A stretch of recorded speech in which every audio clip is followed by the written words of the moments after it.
Welcome to the CBIA BizCast powered by Google. On this podcast, we dive into stories about Connecticut businesses. Downs Construction actually came to my school. And business leaders. I think it's always also really important to be able to see a path forward. We're shaping the future of Connecticut's economy. Today we're very excited to be here in Branford. We are at Autac USA with President Marie-Louise Burkle. Hello, thank you for being here. We appreciate it. Welcome to the podcast. We're really excited to have you. And since we are the Connecticut Business and Industry Association, we're just going to start off with, how did Autac get here to Connecticut? Well, my dad started the company in 1947. We actually originally were in Hamden, Connecticut, which is, believe it or not, the birthplace of the coil cord industry. At one time, there were 4 different coil cord manufacturers in Hamden. There's still 2 left. And we moved to this side of the Q Bridge in the late 1960s when my dad decided to open the manufacturing plant. And tell me a little bit about kind of your involvement and how did you get into this family business? Well, I grew up here. I spent a lot of time here as a child, and unfortunately my father passed away just before I turned 6, and my mom passed away when I was 15. So the company was held in trust for a number of years, and I came back into the fold in 1999 when I was 27. And I've been here ever since. Wow, so you kind of lived here growing up, really. I'm sure you were like running around on the floor. Yeah, we had another building over in North Branford for a lot of years, which was our headquarters and warehouse. And I used to crawl through the shelves and play house and rearrange the boxes, which was not much appreciated by the employees, but it certainly was a lot of fun for me. Did you think that you'd come back here once you kind of were ready to be in that position? It was always a hope for me. When the company was held under trust, I really didn't know a lot was going on with it because I myself was a minor through a lot of that. So I went to Autac High School and took business there. I participated in DECA, Distributive Education Clubs of America, in vehicles and petroleum marketing was my category because it was the closest thing they had to wire and cable. And that allowed me a scholarship to Johnson & Wales, where I went into entrepreneurship as a major. So I really studied and worked to be prepared to do this, but also to have a plan B in case it didn't work out. And now you've been president for 20 years? 23, yeah, and I don't look a day over 100. And I mean, the business just celebrated 75 years too, so I'm sure for you, this year has been really emotional and exciting. It's been a banner year for us. Yeah, we've had a lot of things to celebrate, and we're very grateful to be here. Your dad, the way that he started this company, you're manufacturing for one specific industry. How has it? So we were a distributor for our first 40 years. In other words, we bought coil cords from a company back then called ITT Royal. They were many different things over the decades, but these were neoprene rubber coil cords, and they were specific for the commercial trucking industry. And that was a great business for a long time. We sent pallets of wire out. My father was ahead of his time in so many ways, and one of the things that he saw coming down the pike in the late 60s was the deregulation of the trucking industry. As many of us know, once something's regulated and then deregulated, it never recovers. So he really saw the writing on the wall that there were going to be less opportunities there. And that's when he decided to move the company to this side of the Q Bridge and open this manufacturing plant where we went into extrudable plastics, no longer the neoprene. We still had to buy out for that, but we were able to manufacture 5 different types of extrudable plastics and really diversify into everything from little coil cords for automation to huge cords for the gas and mining industry and everything in between. So we're very fortunate. I mean, literally, we play a game in my house similar to Punch Buggy, but it's Punch Cordy. And when you watch TV, if you see a coil cord in the background of a TV show, you get to beat the other person. And it's amazing the awareness that it gives us for all of the opportunities out there, the different industries. What's it like for you now being in this position, and kind of what have you tried to do in your 20 plus years here to really bring back the roots of your father and the family business? I like to say we still do business here like it's 1959. It's a customer service oriented business. We just happen to give people wire and cable to remember us by. But really my father's focus was customer service and treating the employees as family. So I was really excited to come back and be able to do that with this business. I think it's something that's very much needed throughout all industries right now. So to be able to focus on that was really exciting for us. When I first got back here in the late 90s, we were just starting to deal with offshoring shortly thereafter, 9/11. So we had a lot of challenges right at the get-go, but it helped us to focus on what we do well. So the big companies moved overseas and were doing mass quantities, and we decided to fill the niche that they wouldn't, which again, customer service, custom cords, small quantities, really trying to give entrepreneurs, inventors, innovators a leg up so that they can grow their businesses, and that's what we take a lot of pride in doing. Yeah, you take a lot of pride in working with companies here in the U.S., right? And kind of distributing really all over. Yeah, the majority of our business is here in the United States, although we do a tremendous amount of business with Canada as well. About 50% of our business now is through distribution. So at the end of the day, we don't know where our cords land all the time. So some of them may end up overseas. I know we have one customer we deal with that they're positioned here in Connecticut, but they actually ship all of our materials over to Germany, where they assemble medical machinery. So we have a worldwide presence. Tell me a little bit about, we talked about it a little bit, but what you guys have been manufacturing and kind of how things have evolved here. Well, our niche has always been retractile cords or coiled cords. And we were a distributor for those from 1947 to 1977 when we opened this manufacturing plant and began making our own cords, which gave us a lot of freedom and flexibility to diversify into a lot of markets. However, since we do make all of our own wire here from copper up, that allows us also to be able to sell the straight wire. So for a lot of people who, again, are developing prototypes or that sort of thing, who need small quantity of a specialty product, we can do that for them as well. Okay, and I know during the pandemic, you guys made like little things to hold the mask. The retractomask, yeah. And that, what is it? Necessity is the mother of invention. I was the girl who was getting an extra 10,000 steps a day for getting my mask in the car. So I actually created that for myself initially, and then Dawn broke on Marblehead a few weeks later and said, I bet I'm not the only person.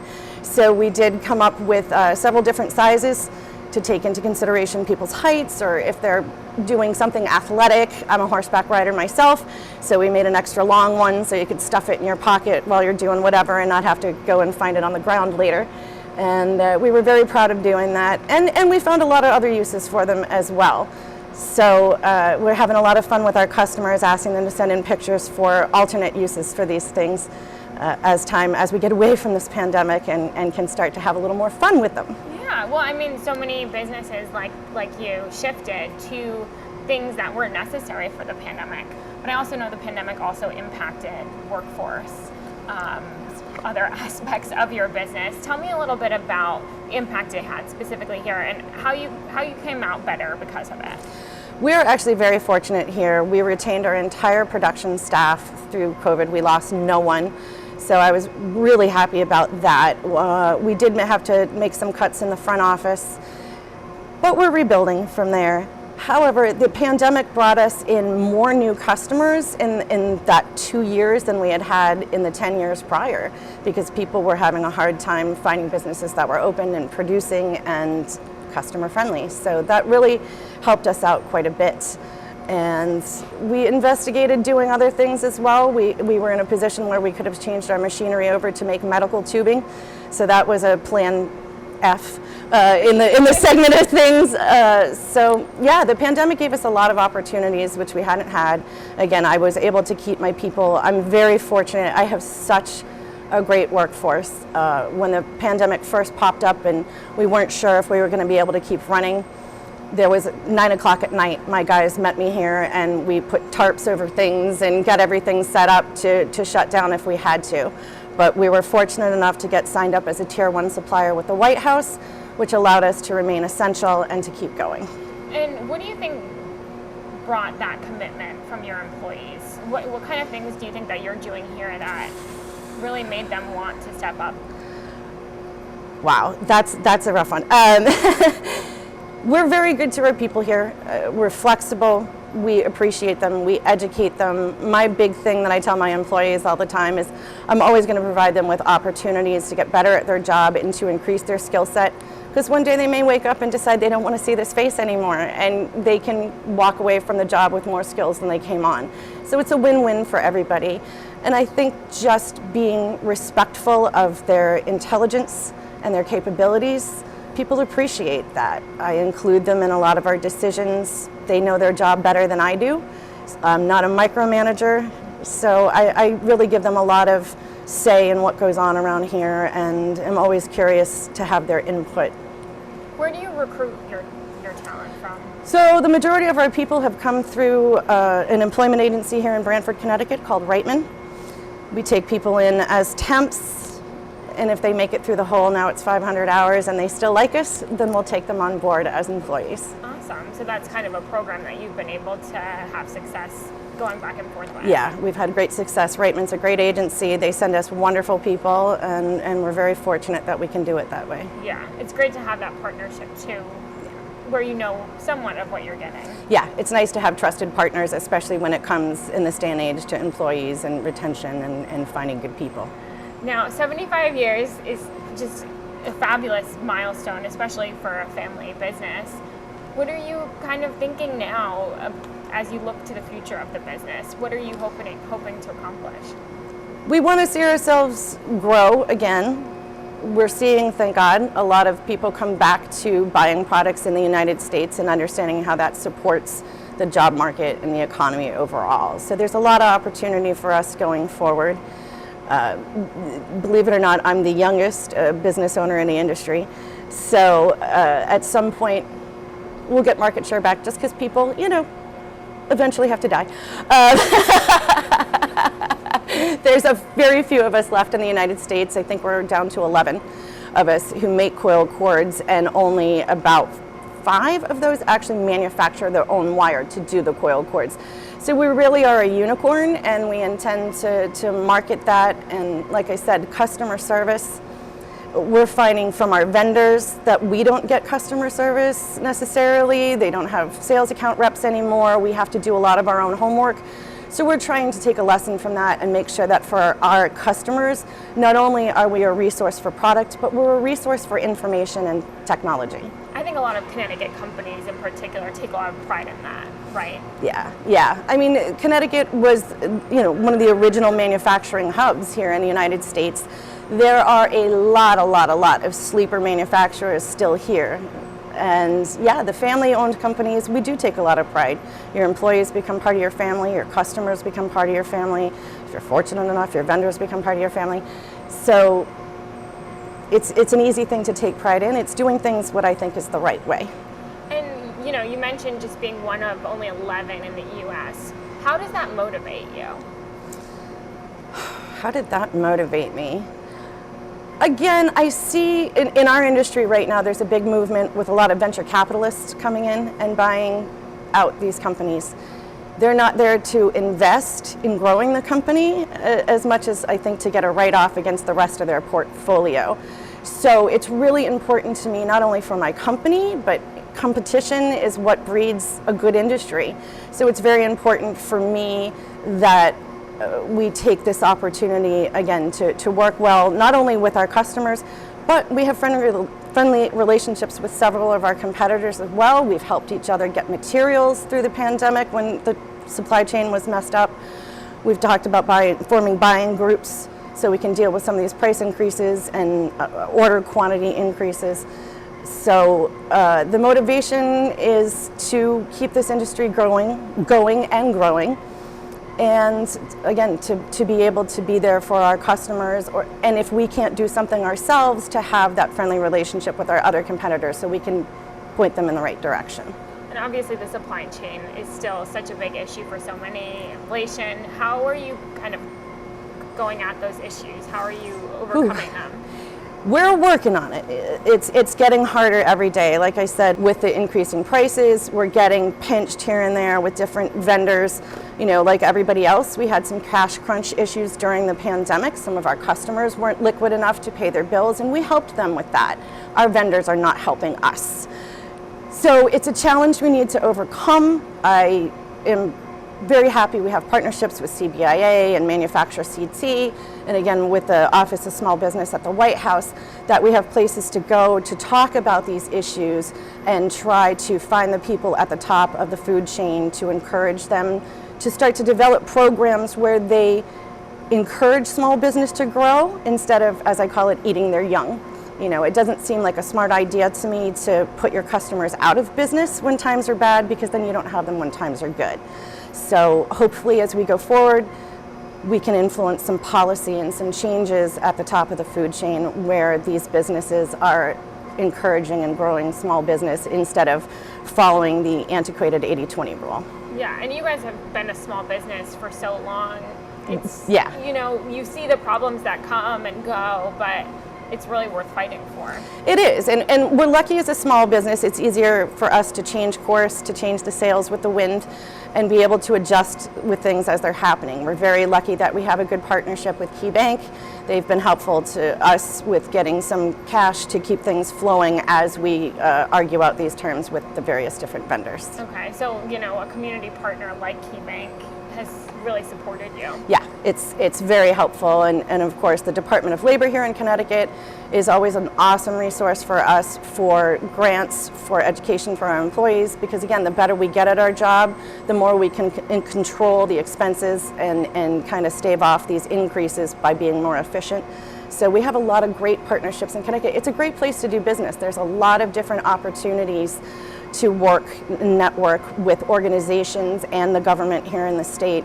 We're very fortunate our state reps and state senators work well with each other across the aisle. We're not seeing as much of the discourse and the refusal to work and move forward that other states are dealing with. So I think we're very fortunate to be here. You feel supported. Yeah, there's a lot of resources. There's so much that you want to see change at maybe the national level or with some of those big businesses, like you said. But yeah, I mean, if you made $220 billion in profit in the middle of COVID, you have room in your business to support your smaller customers, and that's really what I'm advocating for. Sounds great. Is there anything else that you'd like to add? To talk about? Again, I think any business that's considering moving here to Connecticut, consider it deeply. It's a wonderful place to live. There's a lot of great arts and entertainment and nature here. And again, it's such a supportive business atmosphere. A lot of people feel because we have a Democratic governor or whatever that it's not going to be business friendly, and that is not the case at all. Lamont has done a wonderful job supporting all of us.